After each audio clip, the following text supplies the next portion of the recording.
Altrady has released a new mobile app which has been completely upgraded from the previous version. In many ways, it now resembles the desktop app. So this walkthrough is for traders who are already familiar with the desktop app, and I will be concentrating on what the differences are and where to find everything. Firstly, you can download the mobile app at the Apple App Store or the Google Play Store. Once you have installed it, tap to open, and you will need to log in. Almost all of your favourite functions are included in the mobile app. The exceptions are anything to do with your subscription, payments and invoices. The quick scan is also not included yet. The exchange import, coinage import and hotkeys are not available on the mobile app. Everything else is included, but of course they're organised differently to suit a small screen. The menu at the bottom is visible on all screens. We'll start with the home button and come back to the other options soon. So when we tap the home button, it opens on the markets widget, and from here we also have access to, you see at the top, my positions, my orders and my alerts. The markets widget itself is almost identical in appearance and functionality. As for the desktop app, the settings menu is now accessed using the cog icon. And that's the one that you use to add or remove exchanges from your active list and also watch lists. Those are the ones that appear down the left-hand side. The data on each of these appear as a list rather than a table, as they did on the desktop app. The main difference with that is sorting. So we don't have column headers. So the sort is now in its own drop-down menu on the top right. We can sort by the same things: market, price, price change, and 24-hour volume. My positions and orders and alerts, the data are also in list form rather than a table with column headings. You can still sort this one by pressing the drop-down menu. As for the desktop app, there is a recent change to my positions in that it now has the position type included, and we can filter by those or we can choose to see them all. I'm now viewing all of mine, uncheck them all and just look at my spot positions. My orders looks similar to the desktop app but is also in a list form, and likewise alerts. Those are all of my alerts. And in each of these lists, each market has a 3-dot menu on the right hand side, which opens the markets context menu. And from there, you can edit or delete. You can open the market in a tab or in a new tab, and you can add or remove the market from watch lists. And my positions has some extra options. You can also open that menu with a long press.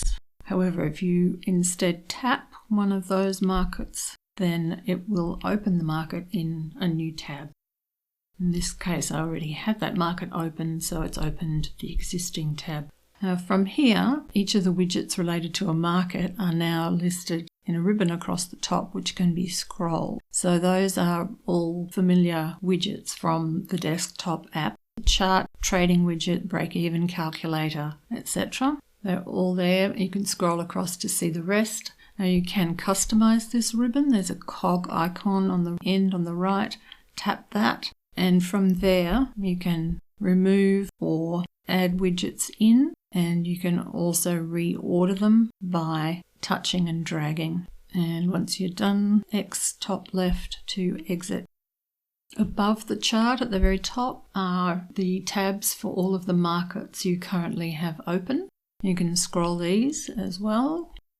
And the mobile app has a feature that is not available in the desktop app, or at least not yet, which is tabs menu on the top left next to the tabs, which gives you a list of all of the tabs that you currently have open. And from here, they can be easily deleted. And in future, there will also be the option of sorting and of pinning. This list is handy for quickly deleting markets and also for switching to a different tab. So tap and then close, and you're on the new tab. The chart itself, as you can see, is a fully featured TradingView chart.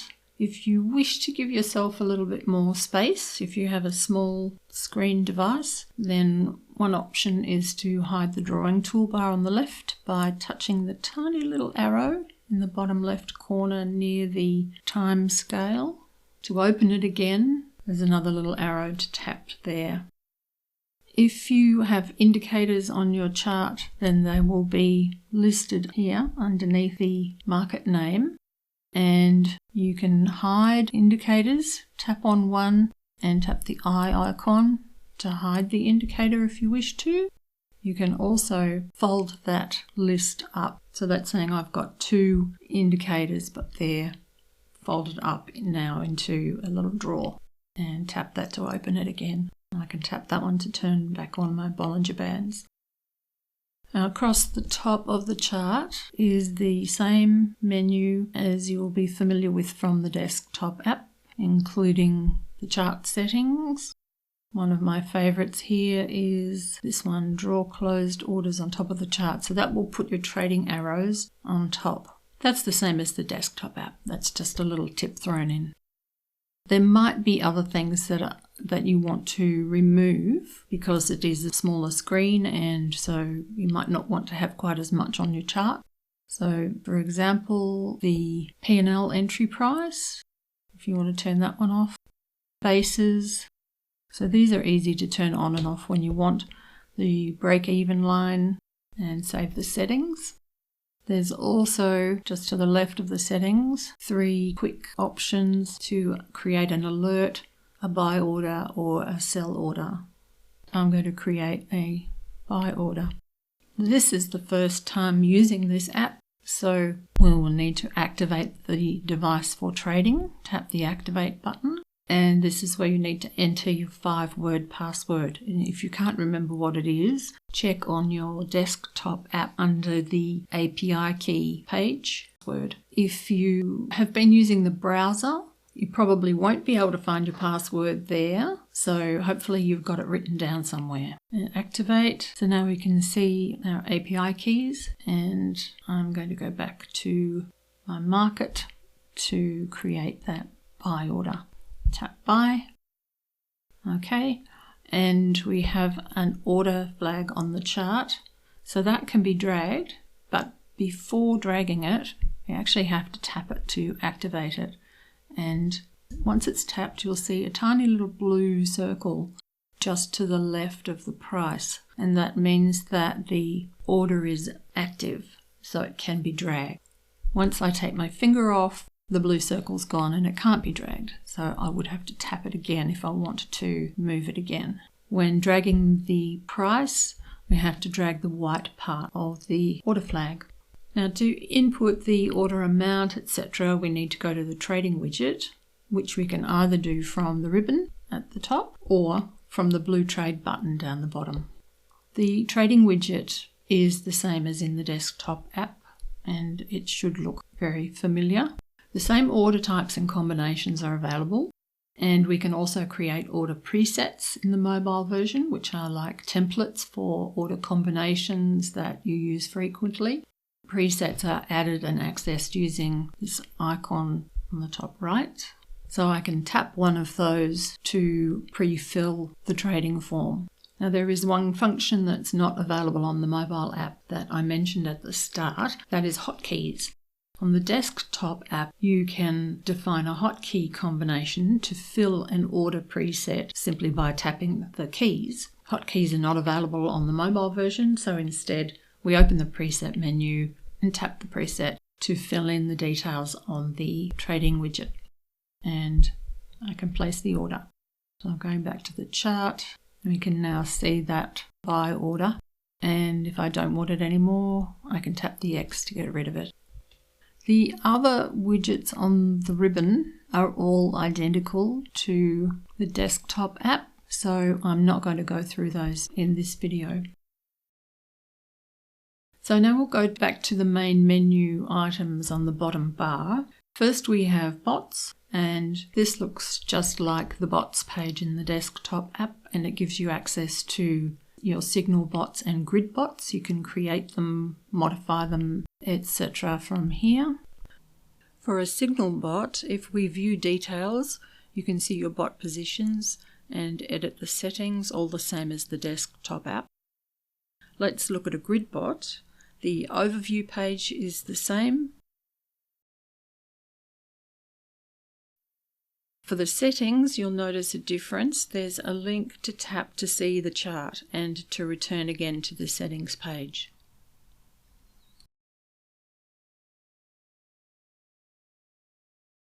The next menu item at the bottom is Portfolio. There have been some changes in version 3.12, and one of those is to the portfolio. You can now create folders and group API keys into a folder. So that's available in 3.12 mobile and desktop. So there have been some other minor changes to the portfolio, which you'll see as we scroll down here. Next menu item is Notification, which is the same as the notifications list in the desktop app. And likewise, you can tap any of these and open that market in a new tab. And finally, on the right is the More menu item with the hamburger icon. The options here should be familiar to you from the left side menu of the desktop app, and this is also where you find the base scanner at the top, which is the same as the bases widget from the desktop app. So also here we have Trading Analytics, the Crypto Academy statistics, which are for the base scanner, the Need Support option, which will open in a browser, and you can access a live chat support from there. The Settings menu, which is the same as settings on the desktop app and gives you access to your account details, updating those, managing API keys, managing your devices, and notification settings, the global ones and the base scanner ones, checking for updates, and you can also see which version you have. 3.12 there for me, and the bottom is a link to the system status which opens in a browser. You can turn on or off your notification settings here, and I will also go through how to get notifications on your phone as a push. The way to do that is to open your settings, choose Apps, and find Altrady in the list. Scroll down to see Notifications, and here you can turn notifications on or off. You can also change the settings for default notifications, whether or not you want sounds for those. So that's all that needs to be set up for notifications, and that's where you need to turn it off if you don't want them.